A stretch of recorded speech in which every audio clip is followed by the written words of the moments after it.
नमस्कार, जय माता दी दोस्तों। आज हम इस वीडियो में आपको बताएंगे धनतेरस के दिन कौन सी चीज खरीदने से धन की प्राप्ति होती है और जानेंगे धनतेरस के दिन धन प्राप्ति के चावल के कुछ उपाय। तो आइए जानते हैं। धनतेरस के दिन चावल का ये उपाय विशेष फल दिलाता है। इस दिन लक्ष्मी, गणेश जी और कुबेर जी की पूजा करें। इसके बाद चावल के साफ और पूर्ण 21 दाने लें। अब इन्हें लाल रंग के कपड़े में लपेटकर रात को अपनी तिजोरी या उस जगह पर रखें जहां आप धन रखते हैं। ऐसा करने से घर से आर्थिक तंगी दूर होती है और संपन्नता आती है। धनतेरस के दिन पूजा के बाद घर के सभी सदस्यों को माथे पर तिलक लगाना चाहिए। इस तिलक में अखंडित चावल का प्रयोग करने से भाग्योदय होता है। धनतेरस के दिन तांबे के लोटे में रोली के साथ थोड़ा सा अक्षत मिलाकर सूर्य देव को अर्घ्य देना चाहिए। माना जाता है कि इससे बंद किस्मत चमक जाती है और सारी समस्या दूर होती है। इस दिन चावल के 5 दाने भगवान शिव को चढ़ाने से भोलेनाथ प्रसन्न होते हैं। धनतेरस के दिन शिव भगवान को अक्षत के अर्पित करने से हर समस्या का हल मिलता है। अगर आपकी कुंडली में चंद्रमा की स्थिति कमजोर है और आप हमेशा मानसिक रूप से परेशान रहते हैं तो धनतेरस के दिन एक मुट्ठी चावल का दान कर दें। ऐसा करने से चंद्रमा मजबूत होता है। इस बार लोग 10 नवंबर 2023 शुक्रवार को धनतेरस का त्योहार मनाएंगे, जिसे दिवाली की शुरुआत का प्रतीक माना जाता है। धनतेरस पूजा करने का शुभ मुहूर्त शाम 6:19 से रात 8:23 तक रहेगा और इस पूजा मुहूर्त की अवधि 2 घंटे 4 मिनट की होगी।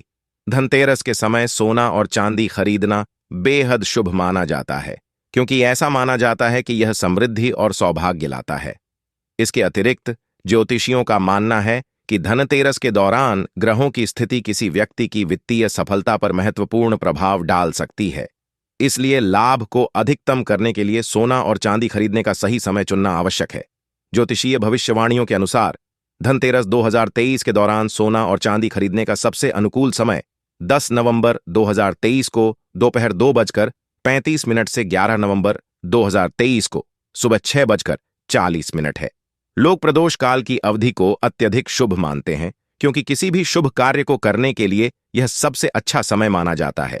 हालांकि यदि आप इस समय के दौरान सोना या चांदी नहीं खरीद पाए हैं, तो भी आप 11 नवंबर 2023 को सुबह 6:40 से दोपहर 1:57 के बीच सोना और चांदी खरीद सकते हैं। लोग इस अवधि को कीमती धातु खरीदने के लिए भी अच्छा मानते हैं, जिसे द्वितीया तिथि के नाम से जाना जाता है।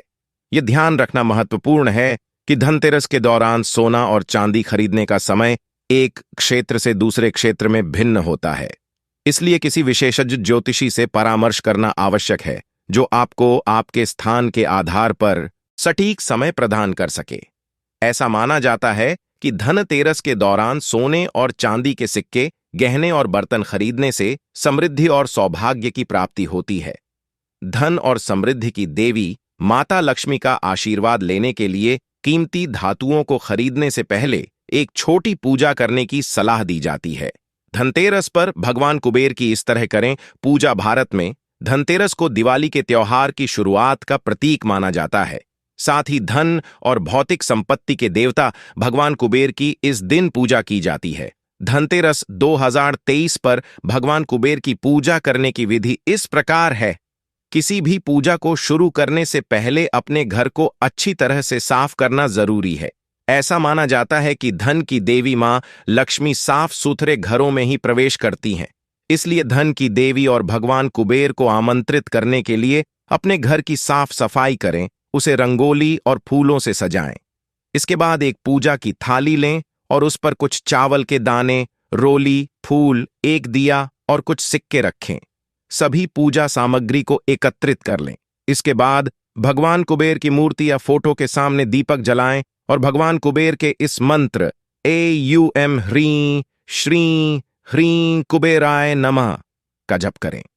कुबेर जी की कृपा पाने के लिए आप इस मंत्र का 108 बार जाप भी कर सकते हैं। भगवान कुबेर की मूर्ति या फोटो पर फूल और चावल के दाने चढ़ाएं। यह सम्मान का प्रतीक माना जाता है। पूजा के बाद कुबेर जी को प्रसाद के रूप में मिठाई और फल का भोग लगाएं। आप परिवार के सदस्यों और दोस्तों के बीच प्रसाद को वितरित कर सकते हैं। ऐसा माना जाता है कि धनतेरस पर दान करने से सुख समृद्धि आती है। इस दिन माता लक्ष्मी, भगवान गणेश और भगवान कुबेर का आशीर्वाद पाने के लिए जरूरतमंदों को भोजन, वस्त्र या धन का दान करना चाहिए। सोना और चांदी। धनतेरस पर सोना और चांदी खरीदना सबसे शुभ माना जाता है। ऐसा माना जाता है कि इस दिन सोना और चांदी खरीदने से घर में सौभाग्य, धन और समृद्धि आती है। बर्तन। धनतेरस पर नए बर्तन खरीदना शुभ माना जाता है। ऐसा माना जाता है कि बर्तन खरीदने से घर में सौभाग्य और समृद्धि आती है। रत्न। कीमती रत्न जैसे पन्ना, हीरे और माणिक को धनतेरस पर खरीदना शुभ माना जाता है। ऐसा माना जाता है कि रत्न खरीदने से जातक को जीवन में सौभाग्य, समृद्धि और सफलता प्राप्त हो सकती है। झाड़ू। धनतेरस के दिन नई झाड़ू खरीदना बेहद ही शुभ होता है। ऐसा माना जाता है कि नई झाड़ू खरीदने से घर में सौभाग्य और समृद्धि आती है। धनतेरस पर यमदीप का महत्व। भारत में धनतेरस का त्योहार बेहद ही शुभ माना जाता है और यह नई वस्तुओं को खरीदने और नए उद्यम शुरू करने के लिए भी शुभ दिन होता है। हालांकि धनतेरस को यमराज और देवी धन्वंतरी की पूजा से भी जोड़ा जाता है। धनतेरस से जुड़े रीति रिवाजों में से एक है यमदेव के नाम का दीपक जलाना है। यमदेव के नाम पर दीपक जलाना क्यों महत्वपूर्ण माना जाता है? इसके कुछ कारण इस प्रकार हैं। अकाल मृत्यु। यमराज को मृत्यु का देवता माना जाता है और कहा जाता है कि धनतेरस के दिन उनके नाम का दीपक जलाने से व्यक्ति अकाल मृत्यु से बच सकता है। जीवन और मृत्यु का चक्र। धनतेरस के दिन यमदेवता के नाम का दीपक जलाने से जातक को जीवन और मृत्यु के चक्र से छुटकारा मिलता है। सकारात्मकता और सौभाग्य। धनतेरस के दिन यमदेवता के नाम का दीपक जलाना सकारात्मक माना जाता है। यमदेव के नाम का दीपक जलाकर व्यक्ति अपने जीवन में सकारात्मकता और समृद्धि को आकर्षित कर सकता है। पूर्वजों का सम्मान। धनतेरस के दिन दीपक जलाना पूर्वजों के सम्मान का प्रतीक है। ऐसा माना जाता है कि व्यक्ति के पूर्वज यमराज के राज्य में निवास करते हैं और उनके नाम का दीपक जलाकर जातक उनका आशीर्वाद प्राप्त कर सकते हैं और उनके प्रति अपनी कृतज्ञता व्यक्त कर सकते हैं। आध्यात्मिक विकास। यमदेव के नाम का दीपक जलाने से जातक का आध्यात्मिक विकास होता है। यमराज का आशीर्वाद प्राप्त करके मनुष्य आध्यात्मिक ज्ञान प्राप्त कर सकता है और अपनी आध्यात्मिक यात्रा में प्रगति कर सकता है। धनतेरस से जुड़ी पवित्र कथा। पुरानी कथा के अनुसार एक गांव में धनी राम नाम का एक धनी व्यापारी रहता था।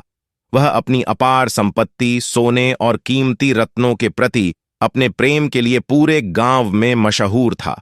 वह हर साल धनतेरस का त्योहार बड़ी धूमधाम से मनाता था और दूर दूर से लोग इस भव्य त्योहार को देखने के लिए धनीराम के गांव में आते थे। एक बार जैसे ही धनतेरस की तिथि निकट आई, धनीराम ने हमेशा की तरह उत्सव की तैयारी शुरू कर दी। उसने अपने घर को रोशनी और फूलों से सजाया और उसके नौकर उसके कीमती सोने और चांदी के सामान को दिखाने के लिए ले आए। हालांकि इस साल धनीराम को लगा कि कुछ कमी रह गई है। अपनी अपार संपत्ति के बावजूद भी वह संतुष्ट नहीं था। एक दिन धनीराम ने गांव में एक संत के बारे में सुना जो आध्यात्मिक मार्गदर्शन प्रदान करने के लिए जाने जाते थे और उसने उनकी सलाह लेने का फैसला किया। संत ने धनीराम को धनतेरस पर अपनी कुछ संपत्ति गरीबों और जरूरतमंदों को देने की सलाह दी।